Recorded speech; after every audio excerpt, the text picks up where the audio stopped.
How's your day? Has it been all right? Yeah, good. You got some plans? You got some good chow? You got to see friends? You got to make new friends? That's wonderful. How many of you are going to be able to be here with us tomorrow? I'll be here. Oh, that's awesome. That is awesome. I want to introduce and welcome to the Baker Creek stage for the first time, Jamom Mysliwiec. Oh shit! I'm serious, man. I practiced this for like 3 hours. Mysliwiec. Jamom Mysliwiec. Right on. Jamom, I don't know how we have not had you here before, Jamom, because you are our neighbor just down the road in Ava, Missouri, the Independent American Gardener community. Jamom is a permaculturalist, an educator, and I can't wait for him to teach you and share with you what he knows. Please welcome Jamom Mysliwiec.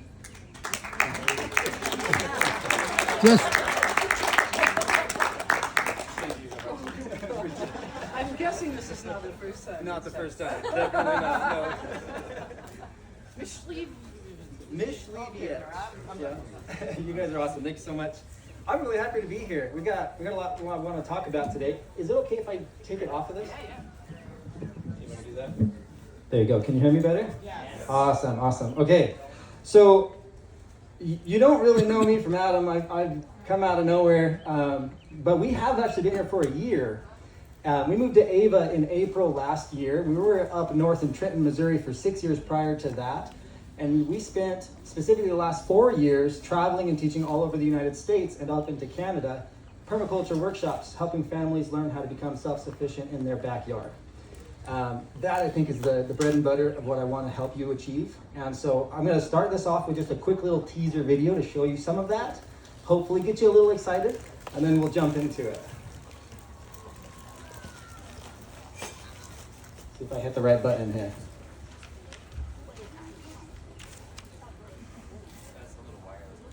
Oh, there we go.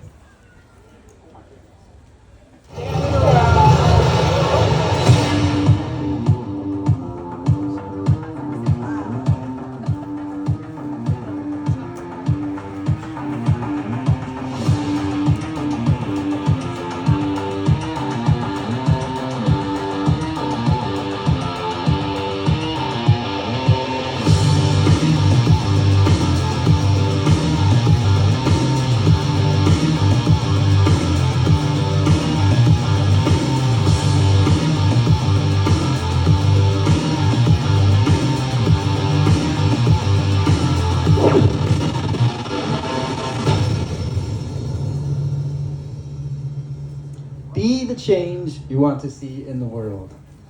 How cool is that? All right, so I don't like rock and guitar and crazy like that, so sorry for the shock and the awe. But I had to find a way to show you as fast as possible, as much as possible, because we've been doing this for some time and there's a lot there. One of the coolest things that I get to do in my line of work is meet new families and connect with everybody. So real quick before I start, I just want to invite you to look to your left and get the name of the person sitting beside you. Take just a second and meet the person sitting beside you. If you already know that person, you got to look the other way. Joe. Nice to meet you. All right. Welcome everybody. I'm going to give you another chance to do that and hopefully get some contact information from this group so that you can network a little bit before you go home today. But let's dive into a little bit. How many, is this the first time? Raise your hand if you've ever heard TIAG before. T-I-A-G. Nice and high for me. Okay, is this the very first time you've ever heard that? Raise your hand. Yes. Awesome. Okay, so TIAG, T-I-A-G, or TIAG, some people pronounce it. I pronounce it TIAG. It's an acronym. It stands for the Independent American Gardener. Now, I am the Independent American Gardener. But there's a lot of independent American gardeners in the world, aren't there? In America, right? The more that I think about what I'm trying to create with our networking community under TIAG, the more I realize that I do not have the capacity to do this by myself. And I have known this for 6 years now. The more you meet people, the more you know you don't know. The more you learn, the more you realize you have to learn, right? And so TIAG is incredible because what it is a network, a growing community of empowering individuals who support one another.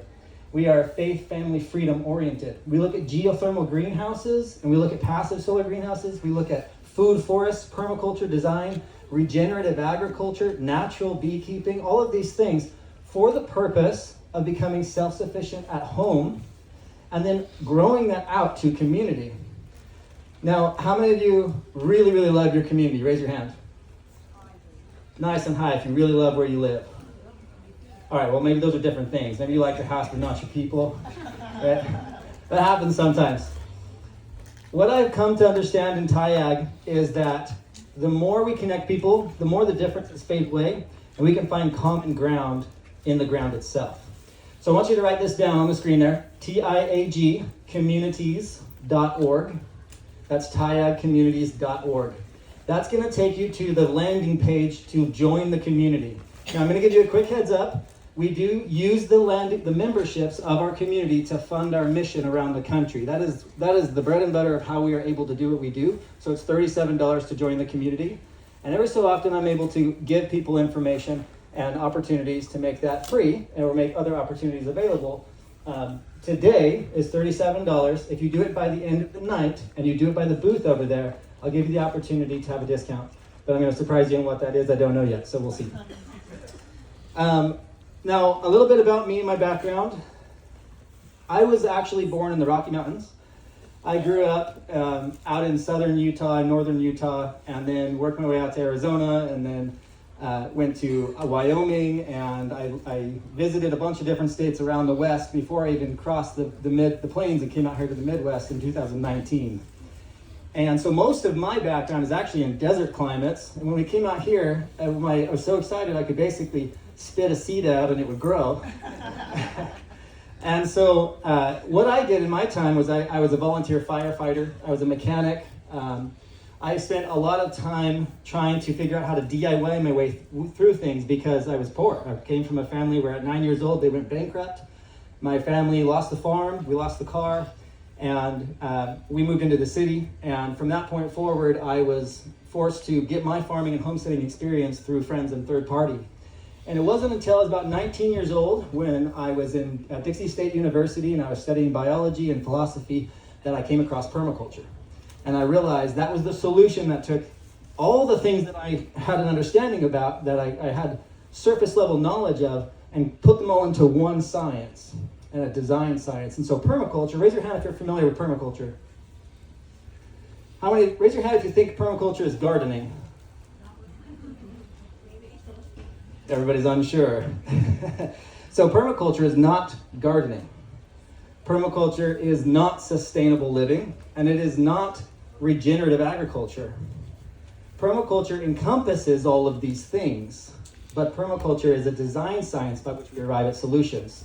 And I'll talk a little bit more about what that is in just a minute, but I want to give you kind of an understanding too. Those might be the areas that I came from, but they're not where we are today. Today I'm the founder of the TIAG community. I have traveled and taught all across the United States, spoken with the people like Joel Salatin, been honored to speak with Joel Salatin, and traveled up to Canada and spoke up there. And I've been able to teach and meet in different climates all across the United States. And through the lens of permaculture design is how we make it happen, right? So no matter where you are, you have to approach things differently, right? Your property is not like your neighbor's property, so how do you become self-sufficient just copy-pasting what everybody else is doing? It's never going to work for you. And so that's where permaculture design comes in. That's the how, all right? So I just want to get that point through. So as the lead designer of Haven Permaculture, I'm also been blessed to be able to help families design and develop their properties across all of these climates. And we network with other certified designers and professionals to fill the gaps in and make sure that people are getting what they need. This is my wonderful family. I have 7 kids and a beautiful wife there in the corner over there. That's Rihanna Mysliwiec. She's filming over there. She is the reason all this works. Actually, can we just get a round of applause for her? This incredible woman let me put her in a camper with 6 kids and drive across the country for 4 years. She's awesome. Now, in our time going across the country, I'm going to flip through some of these slides pretty quick because I want to get to the point where I can do some Q&A with you. In our time going across the country, we used what we called demonstration. So when we would do a workshop with somebody, we would go to their backyard, they would host us for the day, and I would lead the workshop and teach a permaculture method, sometimes something simple like hugelkultur. And during those workshops, we would pull up slideshows, much like I'm doing now with you, and I would show concepts, designs, real-world, actual projects we're doing. This here was Lulu's garden. It was the first Missouri home that we ever lived in, and it was where we started the bulk of this mission and our vision to create self-sufficient regenerative communities across the United States. Now, Lulu's garden was our family's home, so it was designed to meet our needs because everything that you do at home is for your family, right? So when we're talking about design and we're talking about self-sufficient communities, you can't do what your neighbor's doing. So it gets really complicated and people start trying to ask all these questions that, frankly, they don't even know if they need to ask. We're just trying our best with what information we have available to us. There's a really, really inspiring permaculturist named Jeff Lawton. Has anybody ever heard of him? Raise your hand. You don't know who Jeff Lawton is? Raise your hand if you ever heard Jeff Lawton. Holy cow! That was like the first guy I ever knew about. Jeff Lawton is in the Middle East. He has a project called Greening the Desert. He has turned barren wastelands into fertile fields and grown things in Jordan, one of the harshest environments in the world. Very, very inspiring watching what he's done. Greening the Desert project was what I came across when I was 19 and I started learning about permaculture. And he has a quote, he says, all the problems of the world can be solved in the garden. And I'm going to talk to you a little bit about why that's possible and why that makes sense, but we'll keep going here. One of the things that we like to do is in our work is we get workshops together to prove that, to build the garden. Everything starts in the garden. If the garden is the solution, it's also got to be the starting point, because why focus on anything else? Now, in our workshops, we like to do this introductory option, okay? So we basically say, hey, I'll come out and I'll teach your community. It's usually, after travel and lodging to who knows where across the country, it's usually somewhere around the $2,000 mark. And then we do the workshop and they pull everybody together. Sometimes it's 20 people, sometimes it's 4,000 people. The other option is we do this from our nonprofit lens, where we basically say, hey, you finance everything. Figure out how you're going to pull it together. I will then figure out how to finance getting out there. And by offering all of your attendees a packet, a resource packet of education and material specific to your climate before I even get there. Then their ticket pays my way there. So you don't have to be able to finance the whole thing to get a professional out to your property to walk you through all these things. We've tried to make that really, really easy and accessible to everybody, regardless of your situation. And while we're doing those workshops, generally speaking, it starts with food forests. Raise your hand if you've ever heard of a food forest. Okay, raise your hand if you've never heard of a food forest. Okay, I'll give you a snippet of what a food forest is in just a little bit. A food forest is the starting point for us because it's perennial agriculture. Because we're looking at sustainable regenerative communities. Why would we look at something that is, you are the bottleneck? Annual agriculture requires you to plant it or create a system that it can self-seed and try your best to manage and maintain that until that property. And that's modern, that's the way that things have been done. And I would like to see that completely switched and reversed. And I'd like to see folks jump into the bandwagon of working in sync with nature. Can you imagine planting something and every year it comes back by itself? And you don't have to do anything, you get to keep harvesting that? Well, that's perennial agriculture, right? That's perennial plants. What's cool about that is that system is evident in nature all over. Have you ever noticed that when you walk away from your garden, it dies? It dries up. If you leave it untended and you go on a trip for 6 months, when you come back home, it looks a mess. Or the animals got it, or something crazy is going on. But you've never seen God on the side of the mountain with a garden hose, like making sure the forest doesn't die, right? It's because he designed the systems in the world to rain and to fertilize and to self-maintain. That's what a food forest does for us when we leverage those concepts correctly and in design and implementation. And so we talk a lot about design, but we do all of or food forest, but we do all of the food forest work through the lens of permaculture. So I'm going to go back to that. So my favorite quote on what permaculture is the conscious design and maintenance of agriculturally productive ecosystems that have the resilience and abundance of natural ecosystems. It is the harmonious integration of both land and people in a sustainable way. Is that cool? Everybody raise your hand if that's awesome. That's pretty awesome. Integration of land and people in a sustainable way that's resilient and abundant. Wow. So I look at permaculture through a little bit of a different lens because part of my background, if you saw the slides, is emergency preparedness. I like to look at the world like worst case scenario should be planned for, best case scenario should be lived. And so I see the way that the world is going today, and I see these kinds of situations, and I get a little bit weary about where the future is going. And so I look at sustainability as the fundamental way of us all taking care of ourselves through those situations and the unpredictables, right? And one of the ways that I like to do that is I like to frame it around what I call the 4 pillars. The 4 pillars of self-sufficiency, which is food, water, shelter, and surplus. If you own your own food, or the source of your own food, your own water, and your own shelter, then you are in control of the most fundamental needs that you have to remain alive and happy as a family. If you don't own those things, who owns them? Someone else, yeah, municipality. If you're going to the grocery store, where's all your food? It's in the grocery store, right? The grocery store owns that. Where does the grocery store get all their food? Well, it came in on a big truck. Where did the truck get it? From a warehouse, a distribution center. Where does the distribution center get it? Right? We can reverse engineer all of this way before it even touches the farmer. So what's interesting is that it came from the farmer in the beginning, and then it has to go through multiple points of transition before it gets to the grocery store, which then has multiple points of you driving it around and buying it and all these things before it gets to your table. And so that's not very resilient. That's a lot of single points of failure. We remove diesel, the whole thing's done. Interesting. So if families own their own food source, and they can produce their own food from home, and they can become self-reliant in the sense of food security, then what's next? Water. Is anything going to work without water? Absolutely not. No, your animals won't make it, you won't make it. All these elements have a fragility to them without water. But when you add water, you have 10 times the growth when there's water available. We live in an amazing area here. Baker Creek is one of the coolest sights to see. You guys are this is a treat to be able to walk around here. You are in a blessed position right now to be able to walk around and see what Baker Creek has done. Did you see all the food available on that table in there? Could you imagine cranking that much food out of your land and having that available and all the diversity and the rareness of all those species to be able to share and to teach from? What a demonstration site this is.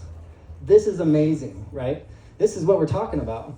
Now, what's really cool about that is that water design determines whether or not things succeed. If you have a greenhouse, you don't have any water in it, it dries up.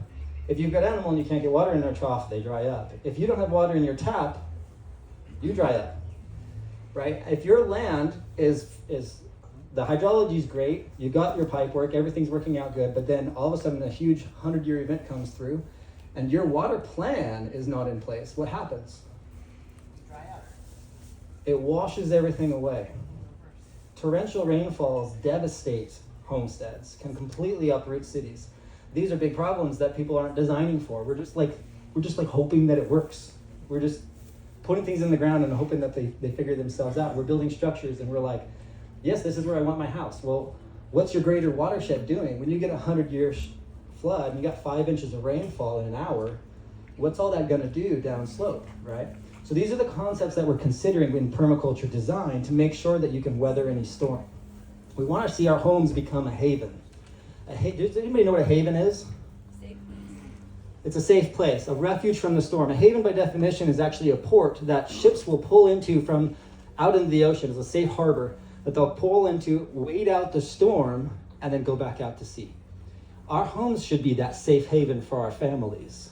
And it shouldn't just be our home, it should be every home down the block, every home down the street, every home in the county, every home in the city. That should be the standard across the country, right?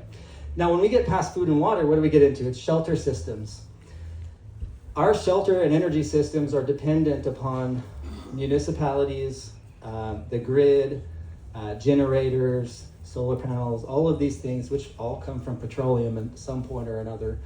And in that process, we have then accepted that we don't know how to source and build and create those things anymore ourselves. And we have permitted our way out of being able to. That is wrong. That is wrong, frankly.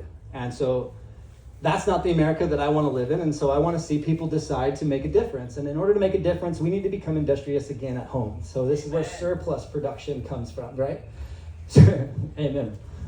So surplus production is really cool. This is where we actually can, from our own land, produce more than we need to consume and export that out. Have you ever grown more tomatoes than you could eat? Or zucchini, right? Yeah, that's surplus production. So good job. Give yourself a pat on the back. You're started already, right? And we can do the same thing with any element that we decide to focus on. We just had an awesome presentation on chickens a little bit ago. We have the ability to do whatever we want. We can surplus produce in so many cool ways in America. It's astounding. The creativity is endless. Albert Einstein said, creativity is intelligence having fun. So I would like to see us become industrious again, become a creative culture and produce a surplus from home. This is what a permaculture design looks like when you work with Haven Permaculture. This is one that I did for a client in California. It was about 4.5 acres. We have more, and we've got plenty of them, I'm sure. I'm happy to show you. But the concepts are the same at the foundational level: food, water, shelter, surplus, right? Now, when you Google permaculture, you basically get to decide to go into like the woo-woo land of things and disconnect from society, or go into kind of the really high-tech engineering level, GIS software level renderings. And there's a happy ground right in the middle. If you disconnect completely from society, you've abandoned GIS tech, and that makes it a lot easier to design your property. If you go further into GIS tech and engineering, that's really inaffordable. It's super expensive. And so there's a happy medium. That's where we try to live with Haven Permaculture, and helping families learn how to do this to create their haven from the world. We want to see you grow food, not lawns, right? That's the famous saying: grow food, not lawns. Every blade of grass in Ava, around the courthouse and all these other places, could be growing something, and it's not, right? So this was Lulu's garden right here. This was one of the first trees they ever planted on the property. And when we started that food forest there, I was the only one growing vertically. And it was like kind of a weird talking point for a little bit. And I was hinging on this saying. Bill Mollison said, though the problems of the world become ever more complex, the solutions remain embarrassingly simple, like food, water, shelter, surplus. That's super, super simple. If all of us had that under our control, we would be able to devise a barter and trade system. We would be able to devise work groups. You would not be bound to go to work because it would be a choice now. If you don't go to work, you lose everything. You lose your job, then your house is next, and your car, and all the payments attached to anything that money provides, right? And so what happens when you remove money from our society today? Societal collapse. Yeah, I mean, it would be terrible. And so we can't do that overnight. And so we have to free ourselves from the bondage completely. And that's where I like to view permaculture from. It's the tool, it's the solution to do that. I believe the solution is ecosystem-based design and regenerative communities. And food forests at scale, whether urban or rural, are capable of producing that for us and solving those problems at a foundational need. Because in order to do food forests, we have to design for the ecosystem, the waterfall, the terrain, the landform, the structures, the access paths, the fencing, the flora, the fauna, all of these things in order to get that food forest to function. And so if you know a permaculturist in your area that's doing food forests, he's going to be like the golden nugget in your community. Like, go find that guy, get his phone number, and work with him. Now, I want to just help you really fast. How do you get started doing this yourself? Let's say that money is off the table completely and you want to do this 100% free. That's how I started, right? Told you I came from being broke. My family was bankrupt at 9 years old. I've been married for about 13 years. When we moved to Trenton, Missouri, everything fell apart for us. I found myself having to start a roofing business to stay afloat. And I don't like construction. I do that because it makes money, right? And I had to provide for my kids. And so I was internally resisting that and in this emotional destructive pattern because it wasn't free. I couldn't feed myself from home, and I was tired of having the bondage of the economic systems. And so I was going to work and I was roofing and I was doing my job and taking care of my responsibilities, but I wanted more out of life. And that's when Tyag hit me like a rock one day. And I threw down everything that I was doing and I said, you know what, I'm not going to work today. I'm gonna go outside and I'm gonna plant a garden. And I had like the most destructive internal, like I rolled over in the figurative grave. And it was awful because I was in this position where I had to decide between my responsibilities and my calling. And I felt the need to go outside, but I was being called to go to work also. And so they were really tricky. And in that back and forth, I decided to go get pallets, shirk the work, go outside, get pallets, break them down, and build a garden bed. And then I posted that garden bed just for fun at the end of the day and said, you know what? This is really cool. I bet if more people would build more garden beds, we could figure this out together. And I'll go help you. You help somebody else, and each person teach one. And then this will become a system and I'll help pioneer it. I'll spearhead it. What ended up happening was I posted that garden bed online, and I took a photo of it, and then a bunch of people started messaging me saying, hey, I want one, I'll pay $175 for that. And I'm like, wait a minute, I didn't go to work today, and I just got offered money. That didn't make sense to me. And so then eventually I started to learn there are parallel economies. I've always been a little bit of an entrepreneur, and that's not what I'm talking about. I'm not talking about being a business owner and living in that realm. What I'm talking about is the ability to take steps that are in alignment with your calling in life that do not have a viable logistical outcome that you can foresee and step anyway, and then to watch the abundance just move in. That is mind-boggling. That's God's economy. It is completely mind-boggling and contrary and incompatible with our modern economy. So this is where surplus becomes a reality for us at home. And these are some of the yields from that garden. I started getting into beekeeping and started to produce honey on top of that and started to sell honey. Then we started to sell beehives. And then I started to teach and started to consult. And in all of this time, how am I doing on time? You have 15 minutes. Okay. In all this time, what I was learning was that it's really simple. It's really, really simple. The solutions to make all this happen are really simple, right? So let me just blaze through this really, really fast. Is everybody following? Did I lose you? Raise your hand if I still got you. Yep. Awesome. Okay. Raise your hand if you have no mulch on your garden. I'm going to give you the solutions really quick to make massive improvements. Actually, let me start it this way. Raise your hand if you have a garden. Okay, raise your hand if you have acreage and agricultural yields. Okay. Do you have row crop? Do you have food forest? Okay, so we're talking gardens. All right, so when you're looking at your garden, raise your hand if you have mulch on it. Do you know what mulch is? Raise your hand. Raise your hand if you don't know what mulch is. I have living mulch. There you go. That's the starting of a food forest there.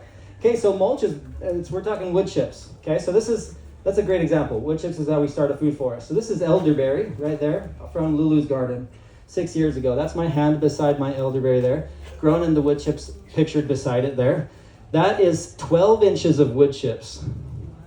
And that elderberry was like 12 foot tall, and the flower clusters were bigger than my head. And I did nothing. I put it in the ground and I walked away. It's elderberry, it's native, right? It does its own thing. What's interesting, though, is that when you create the conditions for something, that thing thrives. Interesting. So we can do that again and again and again. And so I found this graphic on Google one day, and I looked into this, and I was really intrigued. When you don't have mulch, you are losing up to 80% of the water sprayed on that land between wind and sun. Wind will evaporate water faster than direct sunlight. And so now you're wicking all that water away that you're paying to put on it, right? And then, if you put 2 inches of mulch, if the equation flips and 80% is retained. That is simple. Simple for an 80% flip. Holy cow. So now we're talking about living mulch, right? Living mulch is the end goal. That's the vision that you're trying to get to. When you get to living mulch, your systems are doing things for you. You're starting to feed the microbial life in the soil. This comes from companion planting in the lens of permaculture and food forest design.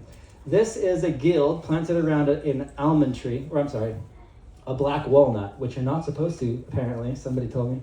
I've been doing it. But I planted around that, and I got all this yield from it. And so here's what is interesting as well. Modern science, and it says don't plant around black walnut because juglone will inhibit the growth. But then I planted around black walnut, and I didn't have an inhibit of my growth. Guess how many plants are growing right there? 10. 10, what was it? 20? Let's count them. 1, 2, 3, 4, 5, 6, 7, 8, 9, 10, 11, 12, 13, 14, 15, 16, 17, 18, 19. Maybe that was 20. Might have skipped one. That's a lot. All of those produced me a yield, and I placed them once, and then I walked away from them. What's interesting about that is that it's contrary to what you're being told to do.